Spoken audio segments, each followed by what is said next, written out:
Welcome to the Milestone 1 tips video for the history and overview section of Milestone 1.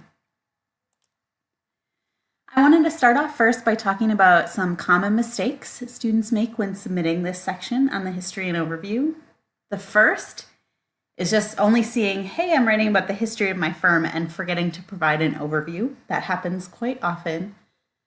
Another thing is when students do write an overview, they include a lot of great details, but miss the main focus, which is including the products that your firm sells. So you do need to talk about that. If you're writing a great paper on GM and you talk about all these great things they've done, but don't mention that they sell cars, right? That's a big point you're missing. Another thing is not using enough detail. The section should be 3/4 to a page long. So I've had people write a history and overview in 3 to 4 sentences, and that's not enough detail. The other thing I see is using too much detail and getting so caught up in the detail that you end up submitting your Milestone 1 late, which you don't want to do. It's 3/4 to a page. So, make sure you don't spend so much time trying to find detail in your firm that you don't get your assignment in on time and have to take the 10% late penalty. Another thing I see is not using headings to separate the relevant sections. And these last things, one of the critical elements is your writing. And since that's not really content, I just decided to include it here. So not using headings to separate the introduction from your history and from your overview. It's great to have at least 2 headings, sometimes 3. You may end up with more depending on how much you write about the overview, but we'll talk about that as we get into the sample paper. Another mistake is not using internal citations at all or only using them for direct quotes. It's important to know that when you are researching, you will have a lot of internal citations, and even if you're not directly quoting, you need to share where you got the information from via an internal citation. And the SNHU Writing Center, as well as the APA guides, there's lots of resources on Brightspace to help you with those sorts of things. And again, another thing related more to writing, however, if you do not include a reference page with your full sources, you will earn a score of 0. This is a research paper and you cannot submit it without a reference page. Your assignment will not be graded. I'll be sending you a note, so please avoid that happening. The next thing I want to make sure you understand is how you will be evaluated on Milestone 1 and also on the final paper.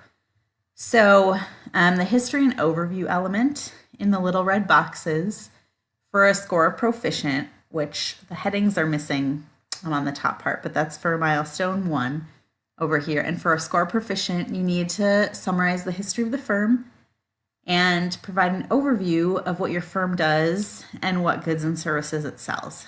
So that would be a score proficient. And this history and overview section is 60% of your score on Milestone 1. So you want to make sure you do well on that. Most people usually do. This tends to be the highest scored element anywhere in all the milestones. So that's the good news there. Moving on to the final paper, and there's more good news. If you've met the proficient and earned 100% on your Milestone 1, you're also going to get an exemplary on the final paper as long as your choice of company is well suited to the analysis. And if you're using a company from the pre-approved list, or you've made sure to get my approval, which you should be doing, then you don't have to worry about that. There's no upgrades you'll need to make on this section for the final paper if you score proficient. However, if you score needs improvement, then we'll talk about what you need to do to get an exemplary score, and you'll see that in the feedback that I will leave for you. One thing students sometimes wonder about and have issues with is finding sources, not Wikipedia. I get this a lot, students citing Wikipedia. Wikipedia is not a scholarly journal or something you should ever use for a research paper. So no Wikipedia. It's fine to use it when you're having casual conversation with your friends and that, but not in a research paper. Same goes for personal blogs. People write a lot of opinions and they write things as if they're fact when they may not be. So You want to make sure to steer away from those two sources. There's a lot of misinformation that might be out there on your firm and could be on some of those sites. So you definitely don't want to use that. I would say the best place to start is your firm's website. And a lot of times they will have a press room. And just for an example, I wanted to take a look at Hershey's. And you'll even see they have an Our Story and an Our History section. So for writing your history, Hershey's has it on their website for you, which is great. And you can scroll through and find a couple interesting points and summarize their history. So that's a great resource as well. Hershey's does not have a link to their press room, but they do have a more robust site with a lot of information for investors. And that's where you might find some summaries, some press releases they've done.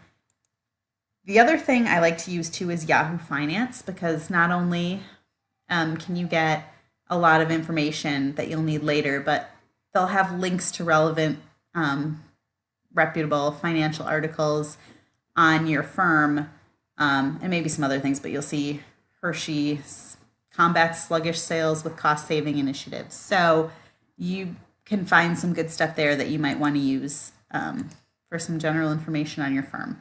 So Yahoo Finance is a good one, Morningstar I like, and the Wall Street Journal.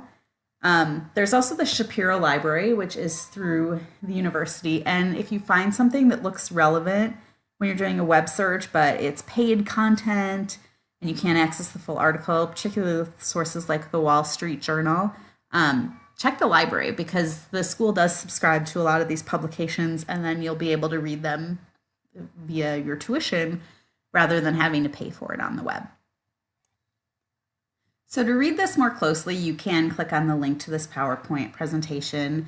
And this is actually from the sample paper that's on Brightspace as well. So here you see a couple paragraphs about Hershey, the history, with the internal citations where needed, and in the proper format. And so this is a little bit more about history than you would need to have, but it's a great example of this section.